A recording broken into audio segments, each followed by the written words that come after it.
Hi everyone and welcome back to Business Communications. In this unit we're going to talk about reports. This is a big unit and the research report that you're doing is essentially your final, although some of you in my longer classes will also have a business application project. If you're in one of my short-term classes, you may not have that particular project, but everybody's going to do a research report.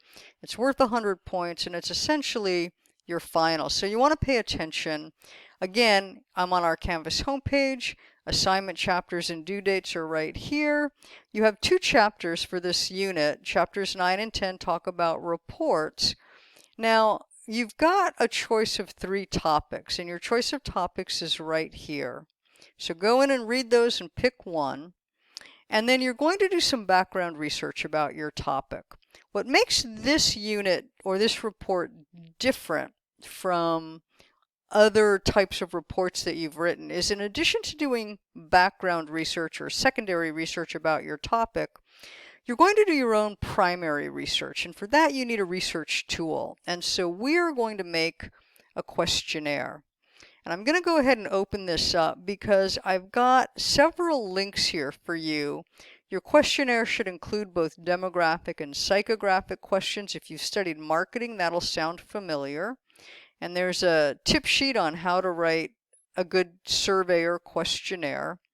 And then I've given you in this, essentially in this tips page, some examples of how to write questions.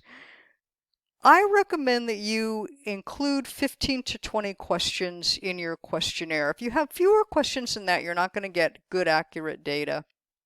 More than that, it becomes a barrier to people completing the survey. There's a couple of ways you can do this. You can use Google Forms, and then you can upload the link. A couple of things about that. Make sure that I can see the whole questionnaire. I don't want you to make me take the questionnaire, so don't force answers for completion. Make sure that I can see the whole questionnaire so that I can grade it. If you've got a really long link, you might want to run that link through like bit.ly or a tiny URL so that it shortens it down. Or you can just make a Word document and upload that whole thing into our discussion. Once you've made your questionnaire, you're going to upload it into our discussion, and you're going to give and take questionnaires with your classmates. Now that's not going to be enough. You're going to additionally have to give out your questionnaire because I want you to get at least 20 completed questionnaires. I know that that's not statistically viable, but for our purposes, it's enough to at least collect some data and make some charts and graphs. So you want to pay attention to a couple of things. You want to make sure that you're asking questions in a way that's going to get you good data. Don't ask too many yes, no, I call those binary questions. You can ask a few, but if you're asking all yes, no questions, you're not going to end up with good charts and graphs. So think about asking questions on a weighted scale. You can use a range of 1 to 5 or 1 to 10. Go ahead and look at some of these examples on how to prepare a good questionnaire.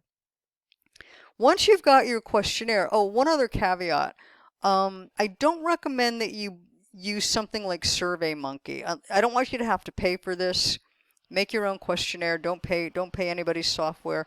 But if you use the free version of SurveyMonkey, it's going to limit you to 10 questions and you're not going to get enough. Remember, you're using this to prepare your report, and you want to make sure that you've got good data. All right, so let's go back out. So that's how to make a questionnaire. Once you've got your questionnaire, I'm back here on our Canvas homepage. So again, pick your topic, do some background research, make a questionnaire. What you're going to do is you're going to post your questionnaire and give and take some feedback. You're also going to probably send that out through social media so that you get at least 20 responses. Now, once you've got what I call your raw data, you're going to take that data and you're going to make some charts and graphs. So again, here's a little tip sheet on what you need to do. I want to see one of your questionnaires with a tally of all of your data. I call that your raw data. How many people selected each answer to each question? Just make a tick or a number next to each one. That shows me your raw data. And you're going to include that in your final report. You're going to be able to see trends and patterns once you start to collect that data. You don't need to give me a chart or graph for every single question. Pick the questions that you feel are the most meaningful, that show you interesting trends or comparisons.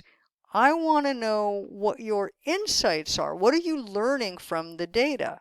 In your report, you can use the iVoice, and you can compare one set of factors against another. So for example, you can say you learned that the people who answered this question also seemed to answer another question in a similar way. Make those comparisons, do that analysis. I really recommend that you read chapters 9 and 10 in the textbook. They'll talk about preparing reports, using charts and graphs. So again, I'm going to go back out here because I want to show you the final prompt for the research report.